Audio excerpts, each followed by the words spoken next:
আজকাল সমাজের অবস্থা তো এমন হয়ে দাঁড়িয়েছে যে বাবা মার মৃত্যুর পর সন্তান তাদের জন্য একটু দোয়া করে না, তাদের কি অবস্থা কবরে এ নিয়ে তাদের কোনো পেরেশানি হয় না।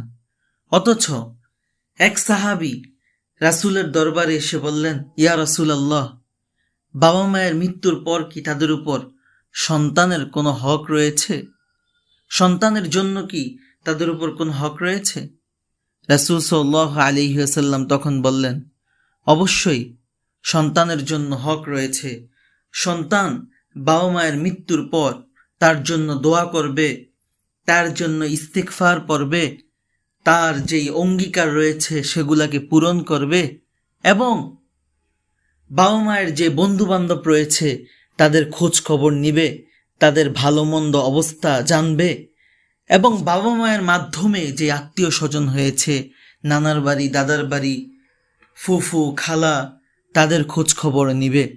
এভাবেই তাদের মৃত্যুর পর সন্তান তাদের হকগুলোকে আদায় করবে। অথচ আজকের সমাজে বাবা মায়ের মৃত্যুর পর তাদের আত্মীয় স্বজনের কেউ খোঁজ নেয় না, তাদের জন্য একটু দোয়া করে না, তাদের জন্য একটু দান করে না, তাদের জন্য একটু কান্নাকাটি করে না। এটাই সমাজের বর্তমান বাস্তব চিত্র। তাই আমরা যারা সন্তান রয়েছি প্রত্যেকেই তো কারো না কারো সন্তান।